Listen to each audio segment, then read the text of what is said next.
नमस्कार आदाब, मैं अलीज़ा खान और आप देख रहे हैं क्राइम इंडिया प्रेस ताज़ा खबरें के साथ। महाराष्ट्र में एक पिता ने आत्महत्या करने से पहले अपने बच्चों की हत्या करने का प्रयास किया। बच्चों की हालत गंभीर है।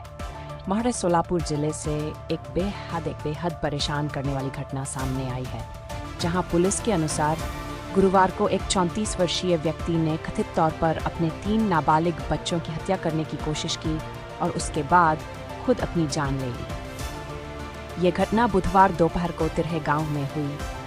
उस व्यक्ति की पहचान भीमा अन्ना वाघमारे के रूप में हुई है, जो एक सीमेंट कंपनी में सिक्योरिटी गार्ड के तौर पर काम करता था। अधिकारियों का मानना है कि घर परिवार की लगातार चल रही समस्याओं के कारण वह गहरे मानसिक तनाव में था। शुरुआती जांच के मुताबिक वाघमारी पत्नी झगड़े के बाद उसे छोड़कर अपने माता पिता के साथ रहने चली गई थी। परिवार वालों ने दोनों के बीच सुलह कराने की कई बार कोशिश की, लेकिन बताया जा रहा है कि पत्नी ने वापस आने से मना कर दिया, जिससे वह भावनात्मक रूप से बहुत परेशान हो गया था। पुलिस अधिकारियों ने बताया कि वाघमारे कथित तौर पर अपने बच्चों को वलसंग इलाके में पास के एक खेत में ले गया, जहां शक है कि उसने बच्चों को जहर दिया और फिर खुद भी खा लिया। बाद में उसकी मौत हो गई, जबकि बच्चों को तुरंत सोलापुर के एक सरकारी अस्पताल ले जाया गया।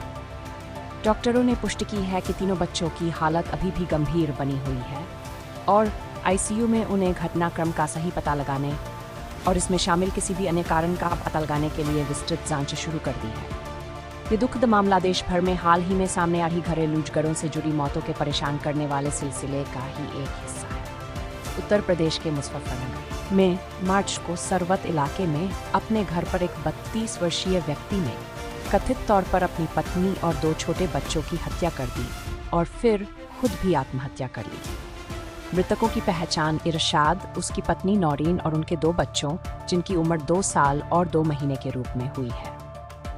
पुलिस अधिकारियों ने बताया कि शुरुआती जांच से पता चलता है कि ये घटना घरेलू विवाद का नतीजा थी। कहा जा रहा है कि इसकी वजह परिवार के किसी सदस्य के लिए ईद के तोहफे को लेकर हुआ झगड़ा था। बेंगलुरु की एक और घटना में 35 साल की एक सॉफ्टवेयर इंजीनियर ने बार होने वाले घरेलू झगड़ों से परेशान होकर आत्महत्या कर ली। महिला की पहचान सुषमा के तौर पर हुई है। वह अपने पति और ससुराल वालों के साथ अब्बीगेरे इलाके में रहती थी। पुलिस ने बताया कि घर में अक्सर होने वाले झगड़े, जिनमें हाल ही में घरेलू मामलों पर उसकी सास से हुई कहा-सुनी भी शामिल हैं, शायद उसके इस फैसले की वजह बने। यही भी आरोप लगाया है उसे लगातार परेशान किया जा रहा था। तीनों ही मामलों में अधिकारियों ने जांच शुरू कर दी है और उन हालात का पता लगा रहे हैं जिनकी वजह से दुखद घटनाएं हुई। इन लगातार हुई घटनाओं ने एक बार फिर से अनसुलझे घरेलू झगड़ों और मानसिक तनाव के गंभीर असर को उजागर किया है और इस बात पर जोर दिया है कि जागरूकता, सही समय पर दखल और आसानी से उपलब्ध मानसिक स्वास्थ्य सहायता प्रणालियों की कितनी ज्यादा जरूरत है। क्राइम इंडिया प्रेस देखने के लिए धन्यवाद। कृपया इस चैनल को सब्सक्राइब करना न भूलें और बेल आइकन दबाएं। अलविदा। फिर मिलेंगे अगली खबर में न्यूज़ रिपोर्टर मोहम्मद तनवीर रहमान के साथ। मैं अलीज़ा खान। जय हिंद।